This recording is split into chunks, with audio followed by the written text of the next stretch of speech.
JBN, we keep you informed. Prosecutors to pursue capital punishment for men who beheaded mother and daughter. Jamaica's top prosecutor has disclosed that she'll be seeking the death penalty for the 5 men who are set to go on trial for allegedly beheading a St. Catherine woman and her teenage daughter in a double murder that stirred a national outrage.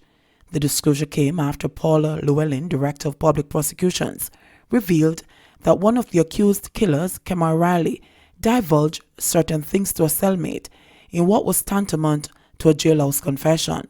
He was later pointed out to police investigators by the person to whom he made the confession, Llewellyn said. Further, she revealed that the other 4 men gave video-recorded caution statements to detectives in the presence of their attorneys. "We have served a death notice, and it is a capital murder indictment we are using," Llewellyn announced on Monday in the Home Circuit Court, where the 5 men were set to go on trial for the July 2011 killings.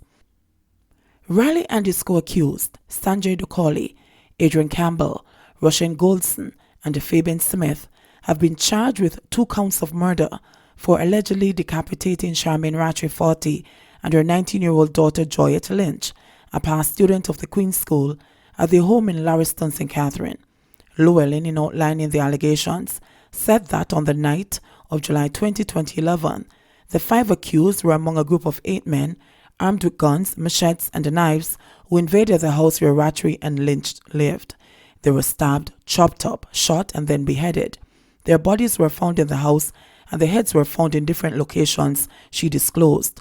Anticipating that the men's attorneys would seek to block the videotaped statements from being used in the trial, Llewellyn showed up for court armed with legal authorities to indicate why they should be included. In the end, the attorneys agreed to allow the caution statements to be used. The trial is set to start today after an 8-year delay. There have been no hangings in Jamaica since 1988, though the death penalty remains on the law books. Hanging was altered following the 1993 landmark Pratt and Morgan ruling by the United Kingdom Privy Council, which said that it was cruel and inhumane to execute an inmate who has been on death row for more than 5 years. Illegal gun and ammunition seized in St. Andrew, man in custody.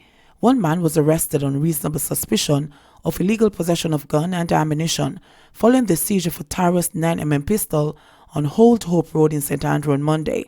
The Matilda's Corner Police report that about 6:30 p.m.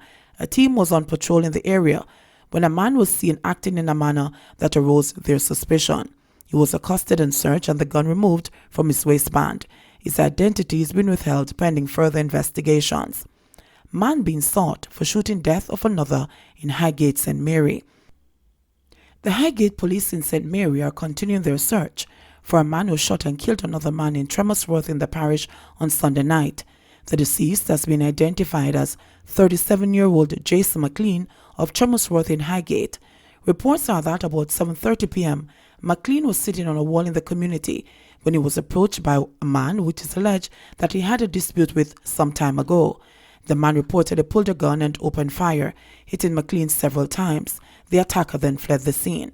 The police were alerted, and the wounded man was assisted to the hospital where he died. Since the start of the year, 16 persons have been killed in St. Mary. St. Catherine shopkeeper shot dead in St. Anne. The St. Anne police are probing the shooting death of a shopkeeper in the Monigere of the parish on Sunday night. The deceased has been identified as 54-year-old Lee Croft Reed of Ewarton, St. Catherine. Police reports are that about 8:30 p.m., Reed was walking along the Jacob's Ladder Main Road when he was pounced upon by unknown assailants who opened gunfire, hitting him multiple times. Residents who heard the explosions alerted the police, and on their arrival the scene was processed. The body was later removed to the morgue for a post-mortem to be conducted. Man killed, woman injured in Westmoreland gun attack. A man was shot dead and 2 other persons, both females, were injured in an attack by gunmen in Westmoreland on Tuesday. The deceased has been identified as Gavin Morgan, otherwise called Chinaman, of a Savlamore address in the parish. Reports are that about 12:30 p.m. on Tuesday, residents heard several explosions and alerted the police. On the arrival of law enforcers, Morgan and the 2 females, one of them a 25-year-old student and the other a 21-year-old hairdresser, were found suffering from gunshot wounds. They were taken to the hospital for treatment, where Morgan succumbed to his injuries. Police have not yet identified a motive for the attack. Beloved St. Mary cop collapses and dies. St. Mary residents and the members of the Jamaica Constabulary Force JCF in the parish are struggling to come to terms with the sudden passing of beloved police officer Corporal Orette Richards on Tuesday morning. Richards, a resident of Hazard District in the parish, reportedly collapsed at his home and later died at hospital. Popularly known as Richie, he was assigned to the Highgate Police Station and served within the St. Mary Police Division for several years. The news has been met with shock and sadness across the parish. Richards was a very knowledgeable officer, and his impact as a good officer was very far and wide. It is a sad day, trust me on that, said one constable, who wished to remain anonymous. There have also been an outpouring of tributes to Richards on social media. Orette E. Richards, rest well my link. It was just last week Friday me and you at Jaja. Only God knows. My sincere condolences to the constabulary force and his family, one individual posted. Another social media user wrote, "This is a sad day. Richie, you always encourage your youths to do their best in any way possible. This cuts deep. Lord, give us strength to his colleagues at Highgate Police Station." Tourism Minister saddened by death of Jamaica Inn co-owner Peter Morrow. Tourism Minister Edmund Bartlett is expressing sadness at the passing of the co-owner of the St. Anne-based Jamaica Inn, Peter Morrow. Morrow passed away on Thursday in Ocala, Florida, after a small plane he was traveling in crashed into a vehicle. The crash reportedly killed Morrow and the other passenger on board on impact when the aircraft tried to make an emergency landing near an outdoor shopping mall in North Florida. On behalf of all of the government of Jamaica, I would like to offer my condolences to the family and close friends of Peter Morrow during this very difficult time. We are deeply saddened by this news and extend my deepest sympathies, especially to his brother Eric, said Bartlett. Mr. Morrow was a brilliant businessman who knew the value of excellent customer service and a kind smile.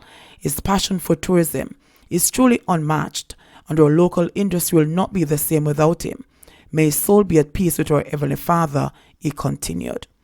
Guy urges broad-based emergency response to dengue.